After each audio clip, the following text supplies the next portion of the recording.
Este é um momento particularmente marcante no funcionamento do novo quadro de fundos europeus do Portugal 2020. É particularmente marcante, não apenas pela importância, eu direi, fulcral, que os municípios e as comunidades intermunicipais vão ter na aplicação do próximo ciclo de fundos europeus e em conseguir traduzir em resultados concretos, ao nível do desenvolvimento e coesão territorial, aquilo que são os objetivos muito ambiciosos que estabelecemos para o próximo quadro de fundos europeus, mas também é um momento particularmente marcante porque reflete mais um passo numa importância determinante que atribuímos a um modelo de gestão e aplicação dos fundos europeus mais próximo dos cidadãos, mais próximo do território. Este é, seguramente, o quadro de fundos europeus mais descentralizado da nossa história de aplicação dos fundos europeus. Isso ficou desde logo visível na distribuição de verbas que foi feita e no reforço muito substancial dos programas operacionais regionais, e que aqui no Norte corresponde a um reforço da verba para o Programa Operacional Regional em mais de 27% relativamente ao que aconteceu no quadro anterior, mas também se reflete, e muito, ao nível da contratualização com os municípios. Como sabem, há dois instrumentos de contratualização neste novo quadro de fundos europeus do Portugal 2020, o que é uma diferença face ao quadro anterior. No quadro anterior tinha existido apenas contratualização com as entidades intermunicipais. Neste novo quadro existe esta contratualização com as entidades intermunicipais que dá hoje, desde logo, lugar aqui com estas 5 comunidades intermunicipais à assinatura destes pactos para o desenvolvimento e coesão territorial, mas existe também uma contratualização que será feita com os municípios individualmente. Isso resultou de uma escolha do Governo, mas uma escolha que teve o apoio, o conforto, que foi consensual com a Associação Nacional de Municípios. Teria sido possível fazer toda a contratualização, como no quadro anterior, com entidades intermunicipais. Houve uma divisão, sobretudo atendendo aos eixos urbanos, nessa contratualização, sendo parte da contratualização passada a ser feita diretamente com municípios. Mas se somarmos a contratualização no seu global com os municípios, seja diretamente, seja via entidades intermunicipais, temos um reforço muito substancial das verbas para a contratualização, temos um reforço de verbas na ordem de 31%. Mas a descentralização também se manifesta noutros aspectos importantes. E quando falo de descentralização, falo também de alguns domínios de desconcentração, de uma decisão com maior proximidade ao território. Manifesta-se na circunstância de, pela primeira vez, termos duas entidades que vão gerir fundos europeus com muito significado, que vão ficar fora de Lisboa. É o caso da Instituição Financeira de Desenvolvimento, como sabem, está sediada no Porto, mas é o caso também do Programa Portugal Inovação Social, cuja entidade de gestão ficará sediada em Coimbra. E, portanto, isso também é um sinal da preocupação que tivemos ao nível da descentralização. Mas essa preocupação com a descentralização também se manifesta e se manifestou na circunstância de termos um modelo de governo dos fundos que atribui maior autonomia de decisão, mas com isso também maior responsabilização às autoridades de gestão. E, desde logo, às autoridades de gestão dos programas operacionais regionais e, nesse contexto, também aos presidentes das Comissões de Coordenação e Desenvolvimento Regional, que exercem ao mesmo tempo a função de presidente do Programa Operacional Regional.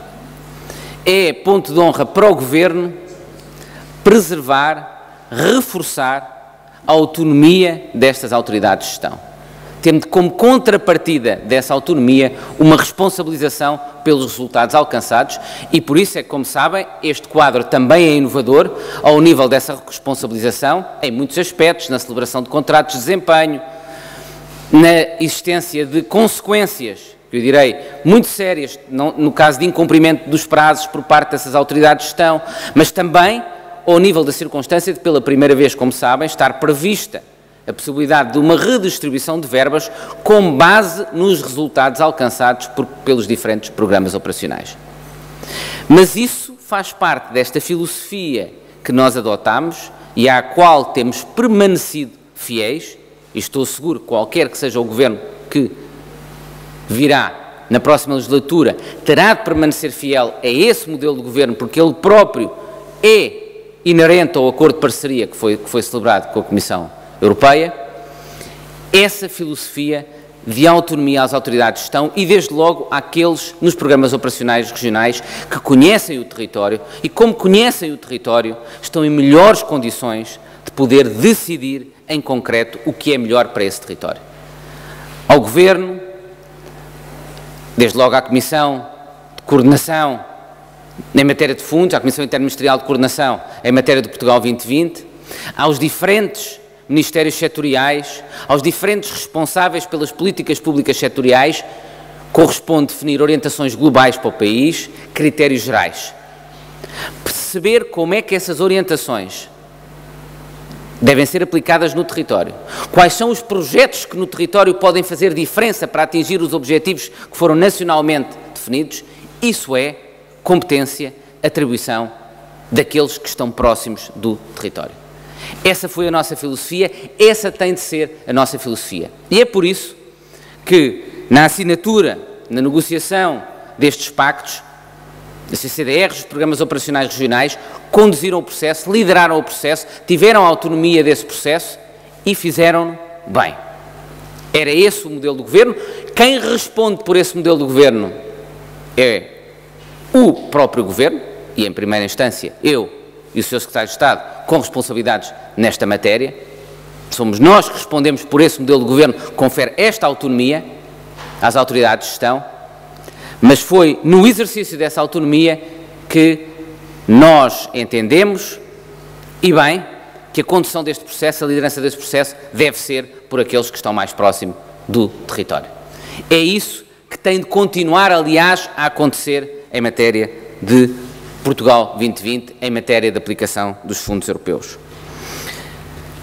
Esse processo é um processo difícil, mas que correu, do meu ponto de vista, extremamente bem. Hoje assinaram já aqui os pactos 5 comunidades intermunicipais de 8 entidades intermunicipais existentes aqui no Norte, mas temos acordo em todo o país com praticamente todas as entidades intermunicipais. Há apenas uma comunidade intermunicipal que ainda não chegou a acordo, mas acreditamos que muito brevemente chegará a acordo com o Programa Operacional Regional, aqui no Norte especificamente.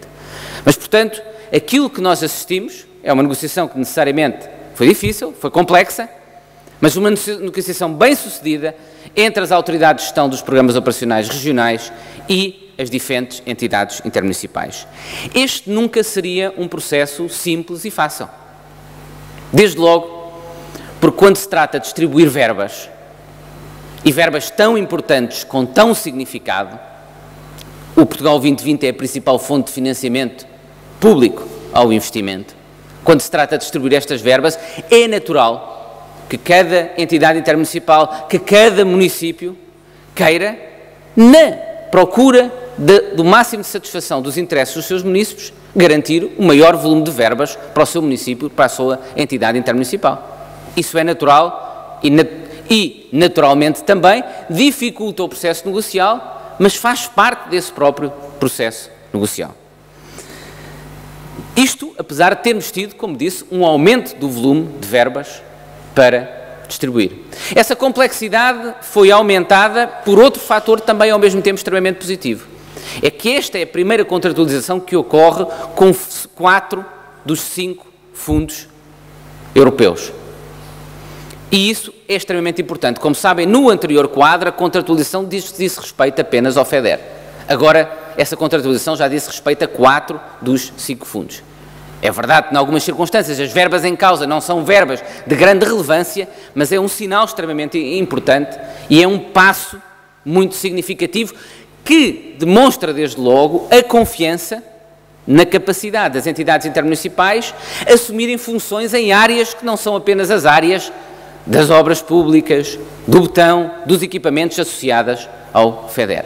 Com isso também veio uma responsabilidade nova para os municípios, para as entidades intermunicipais. Mas naturalmente que a necessidade da negociação ocorrer com várias autoridades de gestão também tornou mais complexo este processo. Da mesma forma, a circunstância de, no Portugal 2020, as prioridades serem diferentes do passado. As prioridades já não são tanto os equipamentos, as infraestruturas públicas, são outro tipo de prioridades e, naturalmente, que todos os atores, desde logo os próprios municípios, levam o seu tempo a ajustar-se, a redefinir as suas prioridades, a redefinir a orientação das suas políticas para adequar-se àquilo que eu sei é consensual entre todos, é consensual entre os próprios autarcas, têm de ser as novas prioridades do país, sobretudo centradas na competitividade e internacionalização da nossa economia, no reforço da qualificação dos portugueses, no reforço da inclusão social no nosso país. Esta complexidade teve ainda um fator adicional, também ao mesmo tempo extremamente importante, que foi a circunstância de, pela primeira vez, ter ocorrido em paralelo com um processo de mapeamento dos equipamentos que iriam ser objeto de financiamento por parte dos fundos europeus. Este mapeamento é uma inovação extremamente positiva. É uma inovação extremamente positiva porque evita duplicações que aconteceram no passado, a desarticulação no território, nos investimentos feitos em equipamentos, por vezes levando a que em municípios vizinhos construísse o mesmo equipamento e faltando outro equipamento que era extremamente importante, quando poderia ser mais importante investir em equipamentos diferentes, mas que pudessem depois ser partilhados entre os municípios. A desarticulação, por vezes, entre investimentos feitos pela administração local e pela administração central. A falta de definição clara de se a prioridade deve ser um investimento da administração local ou da administração central. Às vezes o investimento feito decorria de saber se quem tinha dinheiro para investir era a administração central e, e não a administração local, em vez de se determinar se o equipamento mais importante era o equipamento da administração local e não da administração central. O mapeamento foi um passo, e tem sido um passo extremamente importante para evitar todo este conjunto de problemas, para ter uma política mais racional, mais eficiente e que permita aos cidadãos tirar mais partido e obter mais qualidade em termos de serviços públicos dos equipamentos. E para garantir, ao mesmo tempo, a sustentabilidade dos investimentos feitos nesses equipamentos. E este mapeamento teve uma grande novidade e uma novidade que reforça em muito o papel dos municípios. Pela primeira vez, os municípios passaram a ter, desde logo, voz nos equipamentos que a administração central vai ou não construir no seu território. Isto nunca tinha acontecido. E com o mapeamento, uma vez que o mapeamento dependia, de acordo com a regra que a própria Comissão Interministerial de Coordenação estabeleceu, que o mapeamento dependia, como dizia, do acordo entre Comunidade Intermunicipal, CCDR e Ministério Setorial, Serviço Setorial da Administração Pública Central, como dependia disso mesmo, isto significava não apenas que os municípios, através das entidades intermunicipais, passaram a ter uma voz que nunca tiveram, mas, para além disso, passaram a ter uma voz relativamente aos próprios investimentos em termos de equipamentos da Administração Central. E isto faz todo o sentido, porque, de novo, os municípios têm um conhecimento do território que, frequentemente, a própria máquina da administração central não tem. É natural, no entanto, que este processo de mapeamento, sendo novo, sendo uma novidade, e direi, às vezes até, com a desconfiança por parte dos municípios de não acreditarem no poder que lhes estava a ser atribuído, e eu tive várias vezes conversas com presidentes de comunidades intermunicipais e presidentes de municípios que diziam, não, mas a administração central vem e trouxe-nos a lista e impõe-nos a lista. Eu dizia, Sr. Presidente, a lista só vale se tiver o acordo da sua comunidade intermunicipal. Se não tiver, não é válida. Não dá lugar a qualquer tipo de investimento. E, portanto, eu acho que, às vezes, em inglês há uma expressão que se diz, não há um gesto de boa vontade que não seja penalizado. Porquê? Porque as pessoas desconfiam Nós, em Portugal, nós diríamos que quando a esmola é grande, o pobre desconfia. É o equivalente. E eu acho que este exercício novo do mapeamento, extremamente positivo em termos de articulação de uma política de investimentos no território, e que reforçou em muito a voz dos municípios através das entidades intermunicipais na definição dos equipamentos que devem ser construídos no seu território, também gerou necessariamente alguma dificuldade adicional por ser novo e por algumas vezes ter ocorrido algum ruído de desconfiança mútua entre serviços da administração central e serviços da administração local, que estão infelizmente frequentemente habituados a viver de costas um para os outros e que aqui tinham de concertar posições, tinham de chegar a uma posição comum. Mas o que é importante é que mesmo no quadro destas novidades e de outras novidades profundas que introduzimos no próximo ciclo de fundos europeus, neste ciclo de fundos europeus que entrou em funcionamento, mesmo no quadro dessas novidades profundas e mesmo da complexidade que novidades sempre introduzem, apesar de serem extremamente positivas, pelas razões que pude enunciar, foi possível concluir, eu direi num tempo praticamente recorde, estes pactos de desenvolvimento e coesão territorial com as diferentes entidades intermunicipais. E se isso foi possível, é, em primeiro lugar, desde logo, porque as comunidades intermunicipais, neste caso estas 5 comunidades intermunicipais, mas também todos os outros municípios que têm participado neste processo, souberam colocar os interesses dos seus municípios, os interesses dos seus territórios à frente de qualquer outro tipo de consideração. E isso, permitam-me que diga, é particularmente relevante num ano eleitoral em que o risco existiria sempre de, por uma razão ou por outra, se procurar criar ruído político sobre um tema desta importância para o país. E aqui eu quero deixar expresso o meu agradecimento aos presidentes de Câmara, aos presidentes das comunidades intermunicipais, das áreas metropolitanas, que souberam ter essa visão, souberam ter esse sentido de responsabilidade e essa capacidade em que eu direi os autarcas muitas vezes ensinam a todos os outros políticos do nosso país, essa capacidade de pensar primeiro nos interesses dos seus municípios e pensar primeiro nos interesses dos seus cidadãos, em vez de qualquer outra questão de gestão político-partidária ou de tática político-partidária. Isso foi fundamental e é por isso que estamos hoje aqui a assinar estes pactos e é por isso que temos hoje, basicamente, já acordos com praticamente todas as comunidades intermunicipais. E estes pactos para o desenvolvimento e coesão do território são realmente instrumentos fundamentais na aplicação do próximo ciclo de fundos europeus. No caso destas 5 comunidades intermunicipais, falamos de 281 milhões de euros.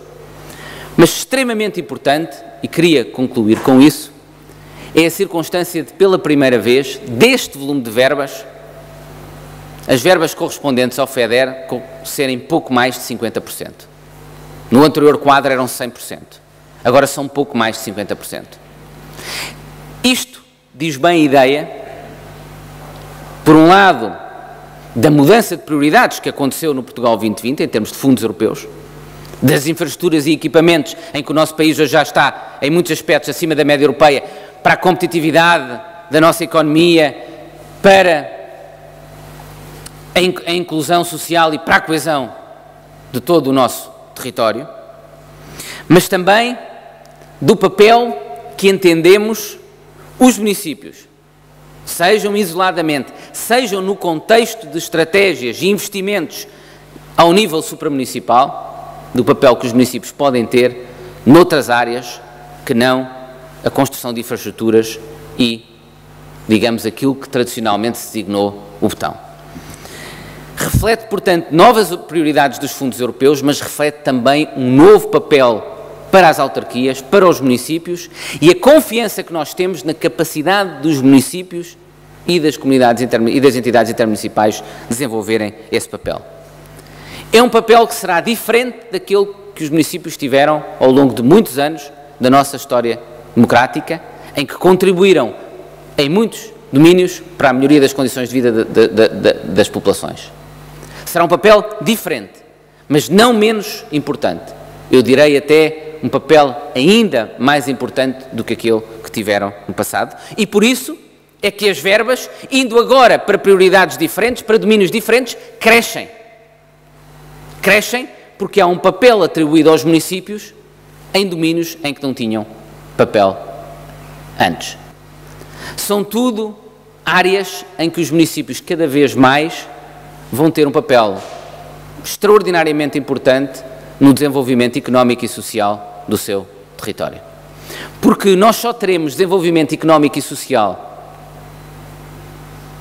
do nosso país se partirmos desde logo daquilo que existe no território, da valorização e potenciação dos recursos endógenos do território, tirando partido dos recursos de cada parcela do nosso território, porque é isso que nos diferencia e é isso que nos permite ser competitivos a nível internacional.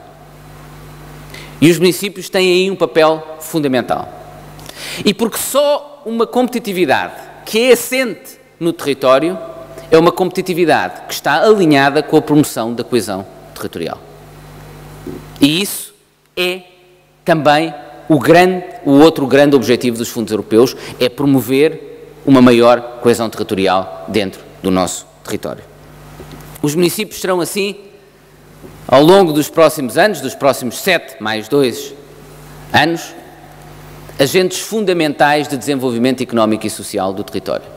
Cada vez vão ser também mais julgados pelas suas populações por esses indicadores de desenvolvimento económico e social do território. Ao nível dos fundos europeus, mas também ao nível de outras políticas que procuramos promover, como por exemplo o programa Capacitar, mas também os projetos piloto em matéria de descentralização, há uma aposta clara no apoio a essa reorientação do papel dos municípios, que é partilhada pelos próprios autarcas, que é abraçada pelos próprios autarcas. Mais que ninguém, os autarcas sabem que a necessidade que existe nos seus territórios passa hoje por novas prioridades. Ao Governo, aos fundos europeus, compete-lhes dar instrumentos para responderem a essas novas prioridades e é dessa forma também que os autarcas vão continuar a ter um papel fundamental, eu direi um papel ainda mais importante, na promoção do desenvolvimento e coesão do nosso território. Muito obrigado.